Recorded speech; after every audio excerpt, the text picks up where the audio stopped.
नमस्कार दोस्तों, स्वागत है आप सभी का। आज के इस वीडियो में हम संपूर्ण हिंदी व्याकरण पर आधारित 30 महत्वपूर्ण प्रश्नों का सुपर फास्ट टेस्ट सीरीज लेकर आए हैं। दोस्तों, अगर आपको एग्जाम्स क्रैक करना है तो इस 30 में से कम 25 प्रश्नों का आपको उत्तर देना ही होगा। आइए शुरू करते हैं, देखते हैं आपके कितने प्रश्न सही होते हैं। सबसे पहला प्रश्न आपके सामने, तेंदुआ कौन सा शब्द है? रूढ़ शब्द, तत्सम शब्द, देशज शब्द, विदेशज शब्द। तो दोस्तों इसका राइट आंसर हो जाएगा सी, तेंदुआ देशज शब्द है। देशज शब्द क्या होता है? वे शब्द जिनके स्रोत का पता ना हो, जिनके उत्पत्ति का मालूम ना हो, लेकिन वे प्रचलन में हो, प्रयोग में हो, उन्हें हम देशज शब्द कहते हैं। प्रश्न संख्या 2 देखिए, यथासंभव में कौन सा समास है? यथासंभव का जो पूर्व पद है यथा, यह यथा उपसर्ग है, और जिस समास का पूर्व पद उपसर्ग हो वो आपका अव्ययीभाव समास होता है। तो यहाँ राइट आंसर हो गया आपका ए, यथासंभव में अव्ययीभाव समास है। प्रश्न संख्या 3 देखिए, कवि का स्त्रीलिंग शब्द है? कवियत्री, कवयित्री, कवयत्री, इनमें से कोई नहीं। तो दोस्तों इसका सही उत्तर हो जाएगा आपका बी, कवि का स्त्रीलिंग शब्द कवयित्री होता है, याद रखिएगा।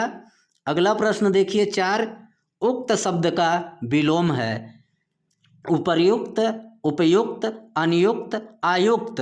तो दोस्तों इसका सही उत्तर आपका होगा सी, उक्त शब्द का विलोम अनियुक्त होता है, याद रखिएगा।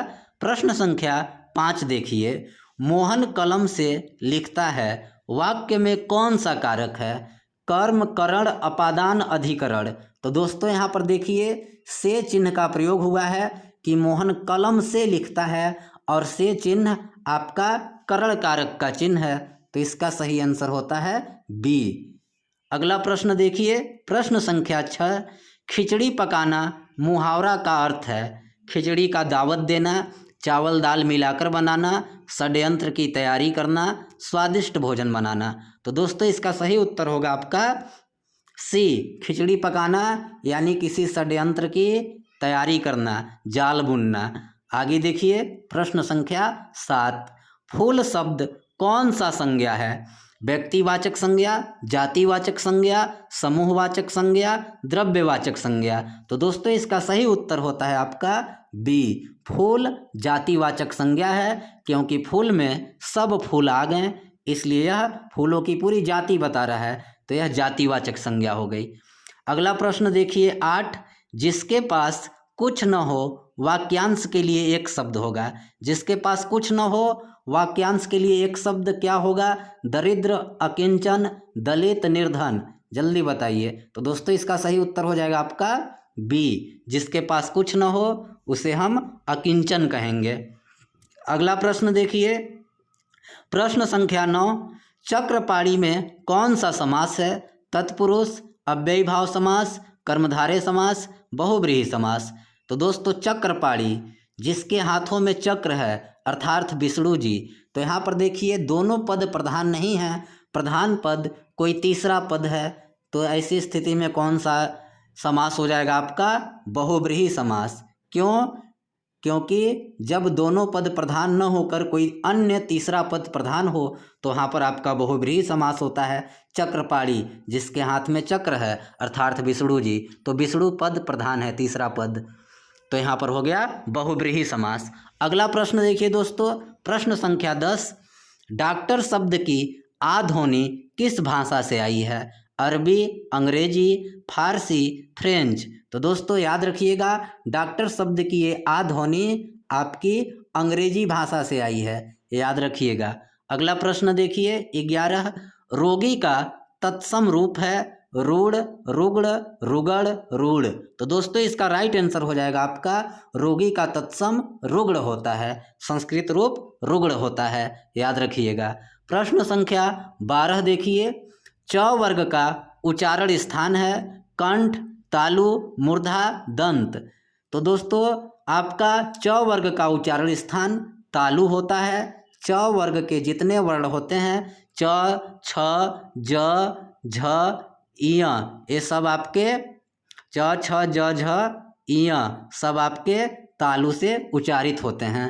अगला प्रश्न देखिए दोस्तों, 13 अभ्यागत शब्द में कौन सा उपसर्ग है? अभी, अब, अभी, अभ्य। तो दोस्तों इसका राइट आंसर हो जाएगा आपका सी। अभ्यागत में आपका अभी उपसर्ग लगा है। अभी धन आगत, अभी और आगत संधि के नियम से आपका अभ्यागत हो गया है, याद रखिएगा। तो सी वाला सही है। क्वेश्चन नंबर 14, प्रश्न 14 है, लेखक शब्द में कौन सा प्रत्यय है? एक, आक, अक, क। तो दोस्तों इसका सही आंसर हो जाएगा आपका सी। लेखक में, लेख में अक प्रत्यय के लगने से आपका लेखक बना है, तो यहाँ पर सी सही होता है। अगला प्रश्न देखिए 15, क्रिया के मूल रूप को क्या कहते हैं? धातु, पुरुष, लिंग, काल। तो दोस्तों क्रिया का मूल रूप आपका धातु कहलाता है। राइट आंसर हुआ ए, क्रिया का मूल रूप। जैसे पढ़ना, यह इसका मूल रूप किससे बना है? पढ़ना, पढ़ से, तो पढ़ क्या हो गया? धातु। हंसना किससे बना है? हंस से, तो हंस क्या हो गया? धातु। क्रिया का मूल रूप धातु कहलाता है। आगे देखिए 16 प्रश्न, इनमें से संयुक्त स्वर है ई, आ, उ, औ। तो दोस्तों इसका राइट आंसर आपका होता है डी। औ आपका संयुक्त स्वर है, क्योंकि यह दो अलग अलग स्वर से मिलकर बना है। अ धन ओ बराबर हो गया है औ। और यहाँ पर आप सोच रहे होंगे ई तो भी ई के मिलने से हुआ है। हाँ, लेकिन यह समान स्वर के मिलने से हुआ है, एक ही जैसे आ, अ और अ के मिलने से आ हुआ है। यहाँ पर लेकिन जो औ है यह अलग अलग, अ और ओ बराबर औ, तो यह संयुक्त स्वर हो गया, क्योंकि यह दो भिन्न स्वरों से मिलकर बना है।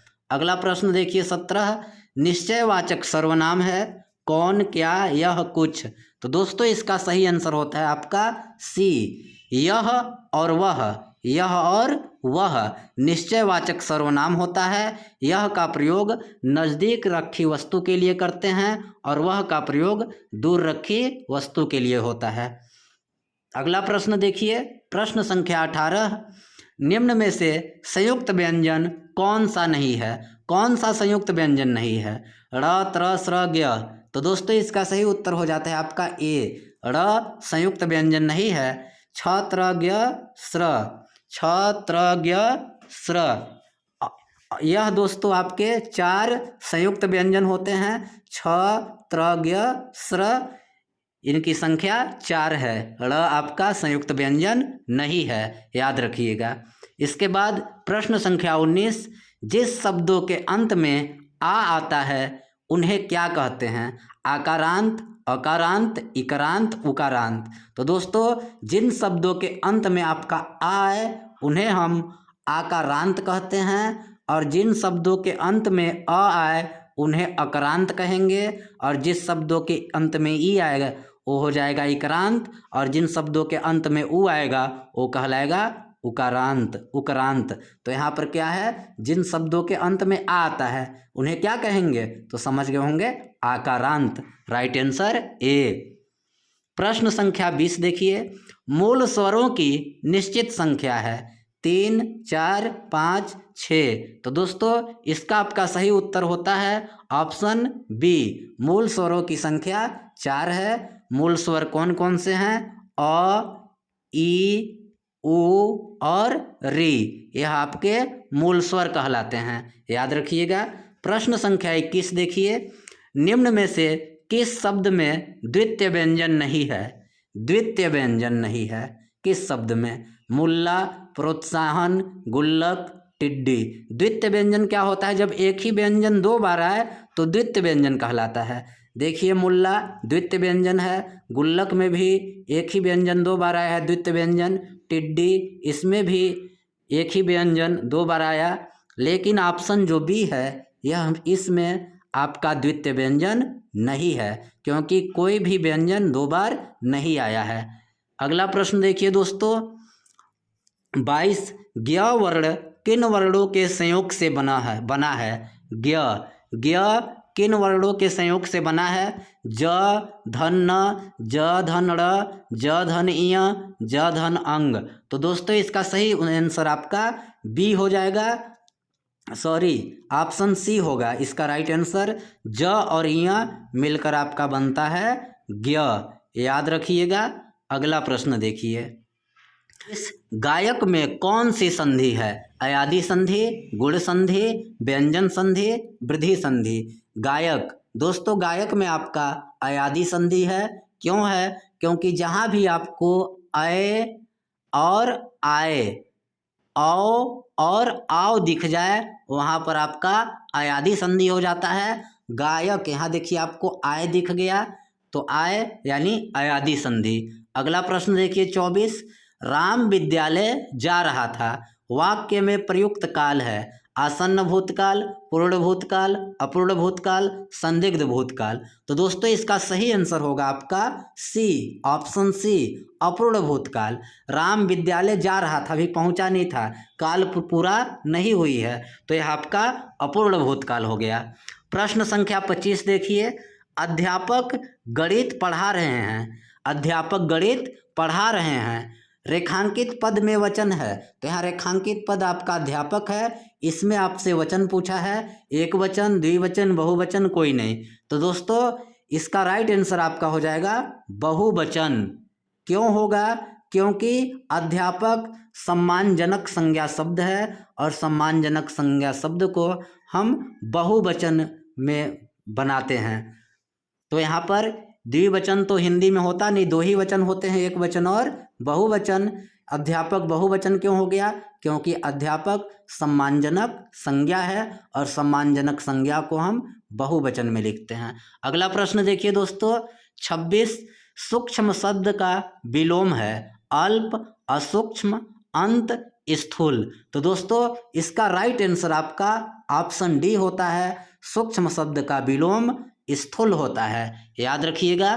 प्रश्न संख्या 27 देखिए, हिंदी भाषा में कुल कितने कारक हैं? 7, 8, 9, 11। तो दोस्तों इसका राइट आंसर होता है आपका बी, हिंदी भाषा में कुल 8 कारक होते हैं। अगला प्रश्न देखिए 28, सर्वनाम कितने प्रकार के होते हैं? 5, 8, 10, 11। तो दोस्तों इसका सही आंसर है आपका डी, सर्वनाम कुल 11 प्रकार के होते हैं, याद रखिएगा। सर्वनाम क्या होते हैं? जो शब्द संज्ञा के स्थान पर प्रयोग होते हैं। अगला प्रश्न देखिए दोस्तों 29, निम्न में से कौन से वर्ण का उच्चारण स्थान ओष्ठ नहीं है? कौन से वर्ण का उच्चारण स्थान ओष्ठ नहीं है? प, ब, म, ध। तो दोस्तों इसका राइट आंसर हो जाता है आपका डी, ध का उच्चारण स्थान ओष्ठ नहीं है। बाकी प, फ, ब, भ, म, प वर्ग के जितने वर्ण होते हैं प, फ, ब, भ, म, इनका उच्चारण स्थान ओष्ठ होता है। अगला प्रश्न देखिए दोस्तों लास्ट, निम्नलिखित में से अव्यय नहीं है ऊंचा, छोटा और ईमान। तो दोस्तों इसका राइट आंसर होता है आपका सी, और अव्यय शब्द नहीं है। अव्यय क्या होता है? जो शब्द व्यय नहीं होते, जिन शब्दों पर लिंग वचन का कोई प्रभाव नहीं हो पड़ता, जो शब्द परिवर्तित नहीं होते, उन्हें हम अव्यय कहते हैं। तो दोस्तों अगर वीडियो अच्छा लगा होगा तो लाइक कीजिएगा और हिंदी व्याकरण पढ़ने के लिए हमारे चैनल को सब्सक्राइब कर फिर से पुनः पधारिएगा। धन्यवाद।